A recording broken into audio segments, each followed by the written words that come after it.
This 2025 Giants team really is different, and it really does start at the top. Tyler Fitzgerald, one of the heroes last night, has struggled to start the year, and he said, if this was last year, I probably wouldn't even be here. I would have been sent down.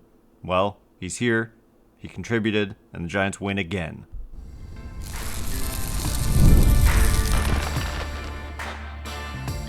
You are Locked On Giants, your daily San Francisco Giants podcast. Part of the Locked On Podcast Network, your team every day.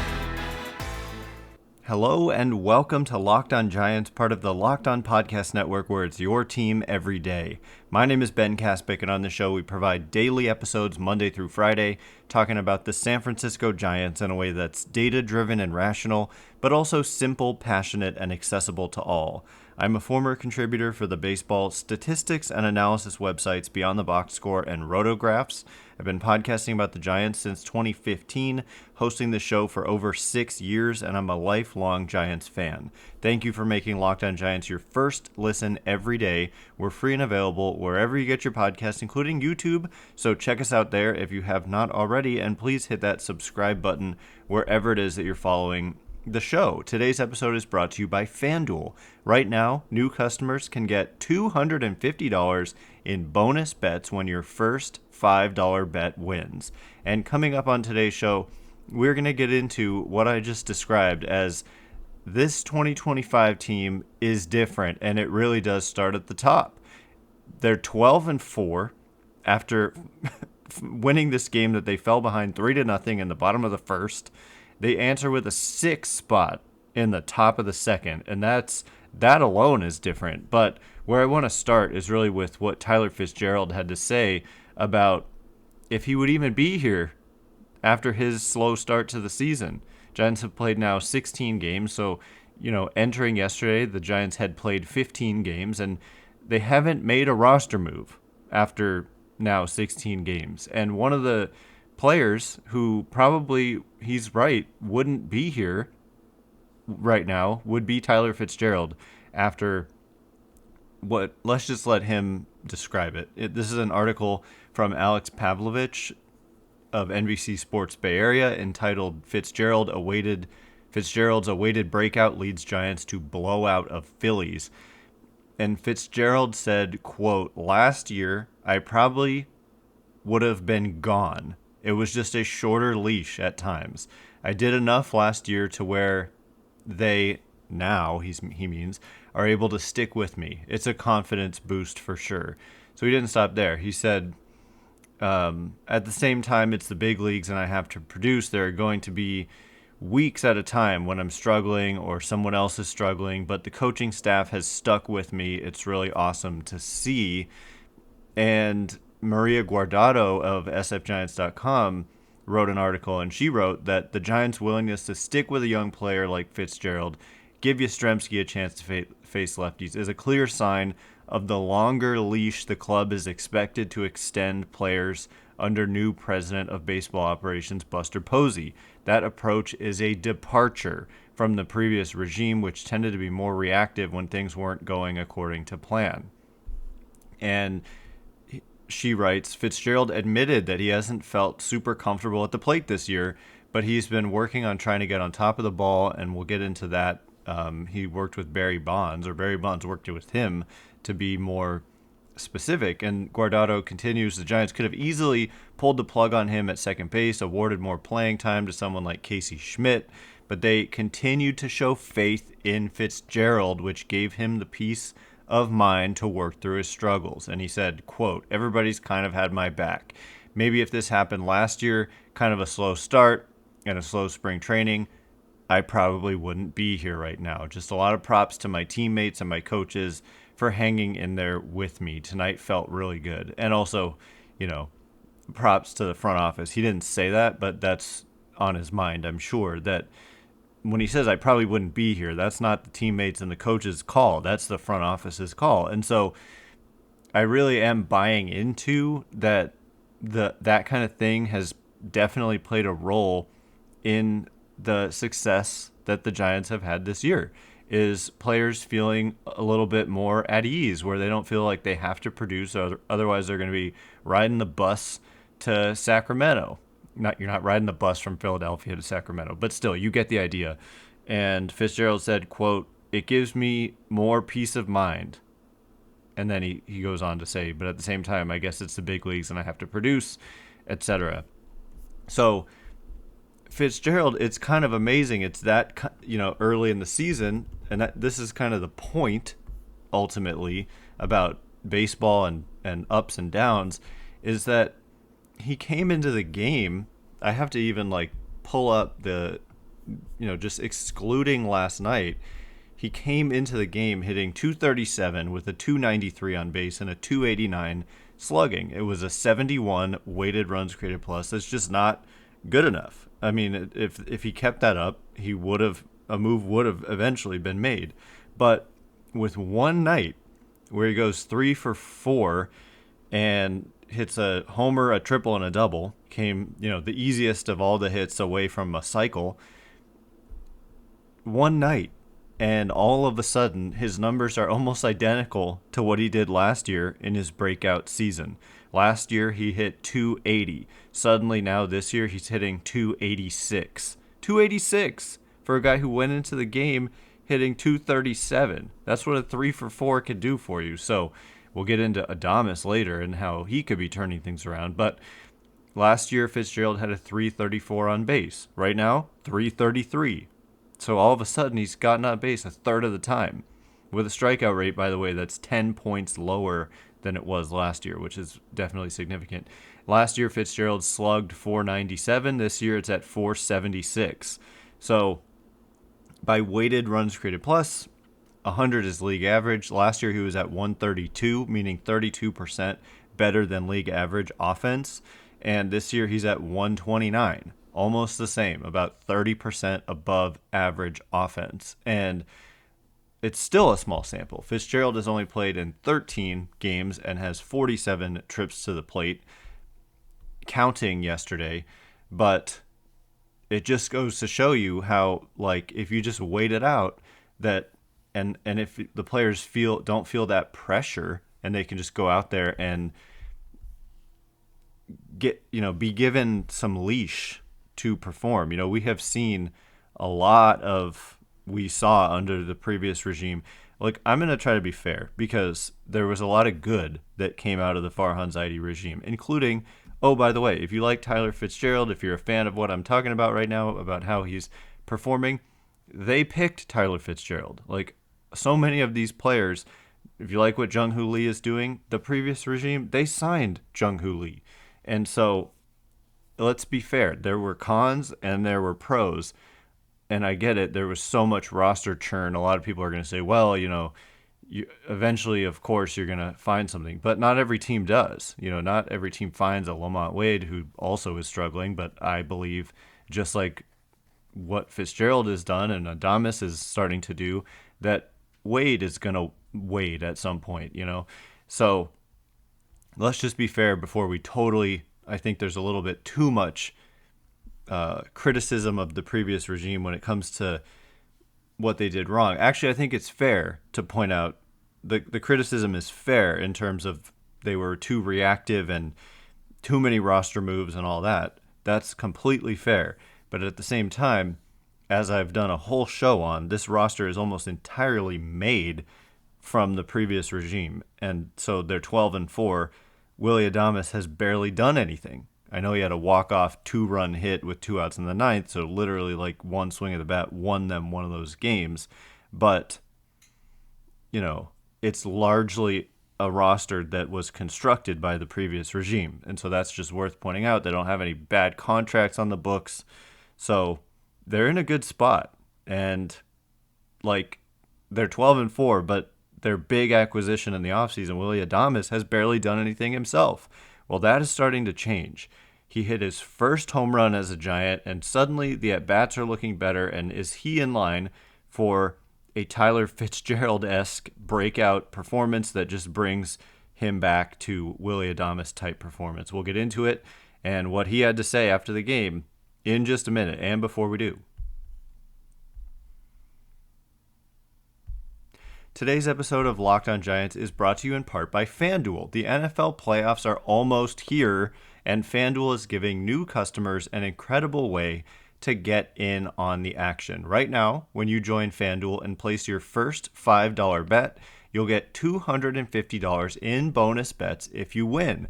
I personally love how FanDuel makes betting so easy, whether it's picking the Warriors or diving into player props. From three-pointers to steals to assists, FanDuel has so many ways to bet your favorite player props. Plus, after the game tips off, this is one of my favorite things, you can even combine live prop bets into a same-game parlay for a chance to win big. So don't miss out. Head to FanDuel.com and claim your $250 in bonus bets today. All right, as promised, we are going to get into Willy Adames and how he has started to quietly have better at-bats, and he hit his first home run as a Giant yesterday, and it was a big one. I mean, this game ultimately was just very impressive by the San Francisco Giants to go down early and then to end up thumping the Phillies, who are a good team, and they were 5-1 at home, and they just took 2 out of 3 against the Yankees on the road. So it's really impressive, like, what the Giants are doing. This game was a blowout when all was said and done, and they may have rolled over in the first inning in previous years. This is looking more like the 2021 Giants as opposed to the Giants of pretty much every other year outside of, or since 2016. It's been a long time, man. This Giants team it's nice to watch some really good baseball being played. Thanks again for making Locked On Giants your first listen every day. Everydayers, tomorrow we'll be breaking down the second game of this 4-game series in Philadelphia. Justin Verlander on the mound. Can his good stuff lead to better results against Jesus Luzardo, who's been really good left-handed pitcher for the Phillies? So can the better stuff than the numbers say for Verlander translate to better results in a tough place to pitch? We'll see. So Willy Adames, he ends up going, and I'm just struck when I look at the Giants lineup. They no pinch hits or anything. Like, it was just a set lineup, and they didn't deviate from it. And it's the same lineup with a couple of movements around. Like, Mike Yastrzemski's at the top. He went 2 for 5 with a home run, and then Wade has been dropped down. He had 2 walks in this game, also struck out twice, and then Bailey's dropped down a little bit. But, it's the same players who were in there on opening day. Same players. In 16 games in, no roster moves. So that stands out when I look at the box score, that they didn't even pinch hit. It's just the same 9 guys up. And that's, I think, to fans a relief. But let's talk about Adames. He went 2 for 5, didn't walk, but he had 1 strikeout. So that's, when you come up 5 times, the average player is going to probably strike out at least once in a game. So what's most important to me is that Adames is, if you look at kind of since maybe the last week or so, the at-bats have been better. I think one of the big things is that he's starting to take some pitches as opposed to being like a super aggressive free swinger. And that walk rate has ticked up to around 10%. It's at 9.7. His career walk rate is 9.6. So, he's right in line with his career numbers there. And he hit his first home run as a Giant. And it wasn't like a cheapie. It wasn't even pulled. It was a opposite field gap homer. And so if you're a hardcore baseball fan, you have kind of a clue that when you're hitting homers to the opposite field gap, you're kind of locked in. And so that was really nice to see. And he collected another hit in the game. I'm trying to remember if it was it was just a single, but still, nonetheless, Willy Adames is just, there's no doubt, having some better at-bats after definitely a rough start to the season. So if we look back, he had 3 hits on the 4th. That was the Giants' home opener. If we look back to that date, he's been around league average offensively, hitting 244, 326 on base, 366 slugging. but I think it goes back to, let's say the 9th. He's been drawing a lot of walks. Yeah, since the 9th, this is just a handful of games. We're living in small sample land here, but so his last 5 games, he's hitting just 211, but a 348 on base and a 421 slugging. It's a 124 weighted runs created plus. So yeah, it's a small sample, but it's a 17.4% walk rate and a 17.4% strikeout rate, and the power, a 211 isolated power. So we're starting to see extra base hits. Like during that time, he's got 4 hits, and one of them's a double and one of them's a homer, and that is undoubtedly quite a few walks to be at 17.4%.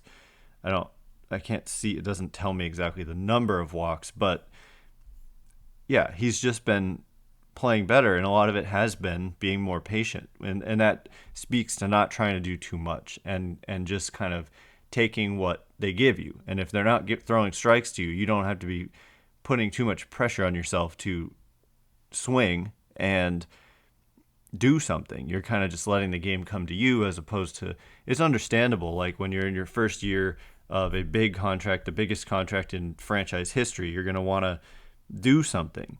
And I think it's a really good thing that the Giants are playing well, because otherwise, if they weren't, there'd be even more pressure on Adames. But as it is, like, he kind of doesn't need to feel the pressure because they're winning even without contributions from him. But it's nice to see that he's finally starting to have consistently better at bats. So Adames said of the team, before he gets into himself, he said, "We've just been resilient. We don't give up." I think that's the mentality we have right now. We feel like we can come back from any deficit.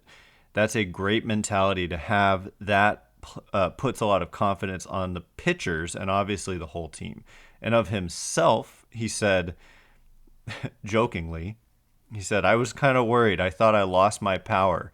I was like, man, I can't hit a homer anymore. I don't know what's going on. I can't even get a hit." But it obviously feels great to have that first one out of the way, typo, and now just go out there and have fun. So you could see the relief. I mean, he's been the guy cheerleading the most for this Giants team. Like when somebody hits a homer, he's at the dugout rail, like he's on the field, the first to greet the player coming in, and takes off their helmet, which is something you see like a lot of teams do, but the Giants haven't been one of those teams in the last several years, like where they have this kind of energy. And that's what Adames has brought, even when he hasn't been producing, is just kind of that same energy every day, no matter what, even if he's going through it himself, like a slump. And so he's been such a rewarding personality to others this whole time as the Giants have played well to start the season. And then he finally is the guy who has a big hit there with the home run. And to see the reaction that everybody gave to him just speaks to the cohesiveness and the love that this team has. And that, again, I think comes from the top down. And it has to do with, first of all, Buster Posey. Like, there was an interview with Willy Adames when he was actually, I don't know if Eric Hosmer is like the host of this podcast, but Willy Adames appeared on a podcast. I think it took place before the season started, but he reiterated, Adames did, that the reason he signed here was because of Buster Posey. So that's one thing to note. But another thing to note is that he said, that Buster Posey, the other teams were like, when they were recruiting Adames, they're like, yeah, we want to get a starting pitcher, and we want this, we want that. But Buster Posey, it was just a one-on-one conversation, and it wasn't like, I'm going to talk to your agent or this or that. It was a one-on-one. Buster Posey talking to Willy Adames. He looks him in the eye and he's like, "You're our guy. Like, we want you. You're our number one guy. We want you here in San Francisco." Whatever the conversation was, it really got through to Adames, and he's like, "Okay, sign me up." Like, he said that was it. Like, he was just convinced this was the place to go. And so there's the Buster Posey effect. not only then, but also with the lack of roster moves, the players feeling like they have more rope. Buster Posey played as recently as 2021 at a super high level. He understands what it's like to be a player. And for the guys to just believe that it's not going to be like ruthless efficiency where you're getting sent up, sent down, and all that. Like, Buster Posey understands the effect that has on the player themselves and the effect it has on the group. And right now, this is the same group of 26 who started out the year. It's the same group that's been in that locker room every day. And there's just no doubt that that has had a positive impact on the guys, even the guys who have been struggling, like Willy Adames and Tyler Fitzgerald. And in Fitzgerald's case, I think we saw that strategy get rewarded last night, where all of a sudden the numbers look like the 2024 breakout numbers. And for Adames, he's going to Willy Adames at some point. Willy Adames will Willy Adames. And he's 29 years old. It's not like this is a 36-year-old and you worry about serious decline or anything like that at this point. And so it was just really nice to see. And I mean, I guess I want to point out that Posey targeted him in large part because of the performance on the field that you come to expect from this player, but also because of that personality that has had such a positive influence on this team that has been a little flat and stale and hasn't had that kind of flair and excitement and fun that we're seeing from this team in 2025. So coming up in just a minute, more about the 2025 team and how they're just different. This is just not the same, even though it's largely the same group of players. It is just a different mentality, and different results are coming from it, as we have seen. Giants are 12-4, but hey, they're still half a game out in the division, even though they have the second best record in all of baseball. We'll get into that too in just a minute, and before we do, today's episode is brought to you in part by Prize Picks. Basketball and hockey playoffs are heating up, and there's no better way to turn your sports knowledge into real rewards than with Prize Picks, the easiest and most exciting way to play daily fantasy sports. With Prize Picks, you simply pick more or less on at least 2 player projections, and you're in. You can even combine players across sports, basketball, hockey, baseball, and more, for a chance to win up to 2,000 times your cash. I've actually got some picks in for tonight's Giants game, taking over half a hit plus run plus RBI for Willy Adames. I'm believing that he's coming out of his funk.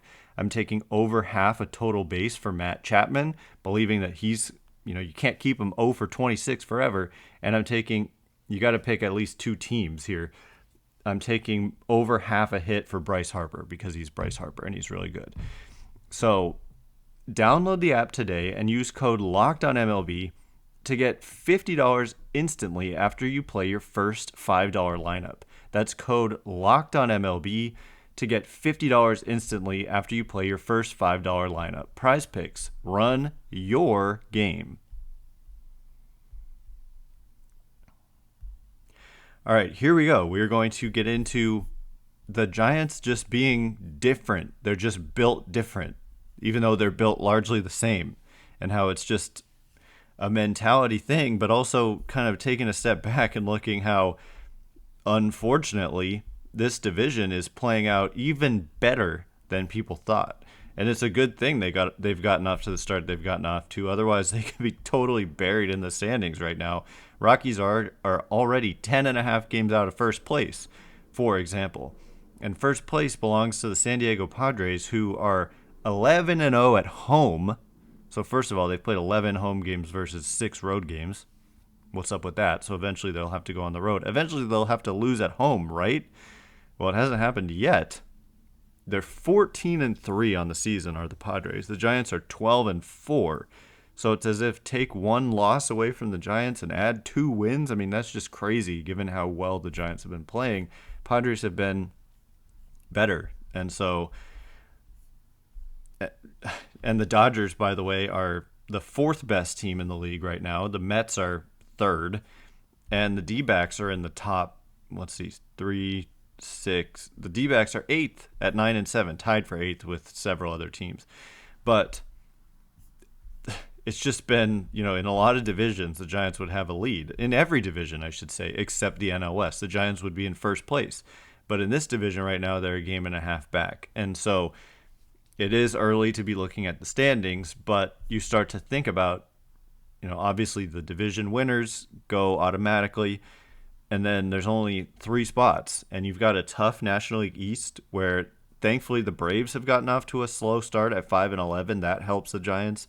If you're just looking at playoff odds, beating the Phillies helps you as well. Keep their record down. The Mets are 11-5, so they're off to a good start. And the Central is looking like the weakest division, as we could have easily predicted going into the year. But the West has just been insane outside of the Rockies. Poor Rockies. Yeah, poor Rockies fans mostly is what I feel. But it's just, it's I don't want to overreact too much to 16 games because that's about 10% of the season. It's not going to get closer to 10%. So you got 90% of the season to go. So it would be foolish to read too much into 10% of the season. As I've said somewhat recently, like I think it was 2 years ago, maybe it was last year, I cannot remember. The Giants won 10 in a row at one point, and they still ended up with just a roughly 500 record the last 3 years, 22, 3, 4. Yeah, for 3 years straight, they were roughly 500. And at least in one of those years, they went on a 10-game winning streak during that stretch, or like during that season.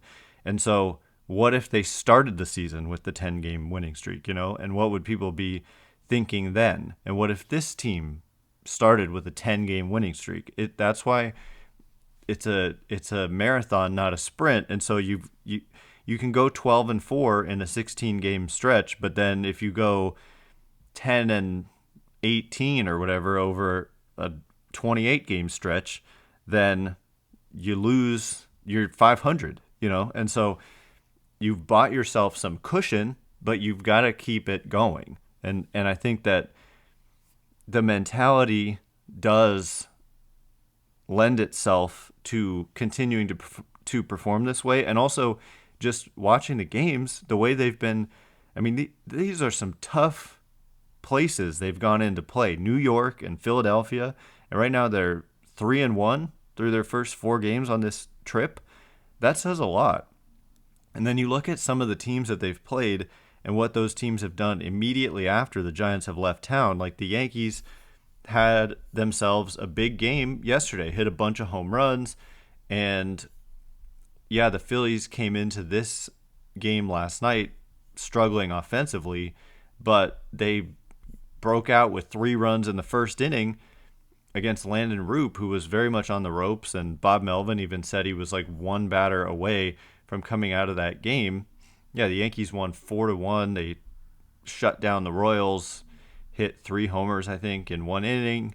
And, that's after the Giants just took 2 out of 3 from them. And anyway, these are good teams, and the Giants are, like, falling behind. Like, even in the finale against the Yankees, they were behind, and they came back. They were looking dead in the water against Carlos Rodon, and then Jung-Hoo Lee gave him the lead with a 3-run homer, and then to fall behind 3-0 in Philly and to answer with a 6 spot in the top of the second is just kind of amazing. And so they've spread it around. Like every player has contributed in a different way at different times, and that's been the theme when the Giants have been at their best, is that it's not just one guy in the middle of the lineup. It's like everybody contributing. And Landon Roop, like, I want to give him some credit. He looked like he was possibly not going to make it out of the first. Spencer Bivens was most definitely warming up and about to come into the game. But Roop ended up going 5 innings. I think it was officially 5 innings, yeah, and gave up just 1 more run the rest of the way. He was mad at himself for giving up that 1 homer to Nick Castellanos. He struck out 8, and he threw 101 pitches, 56 curveballs, so just curveball heavy. I think once he figured out that was the pitch that was going to help him the most, he just threw it a ton. He got 15 swings and misses on the curveball out of 20 total swings and misses. And he had 8 strikeouts. And yeah, just a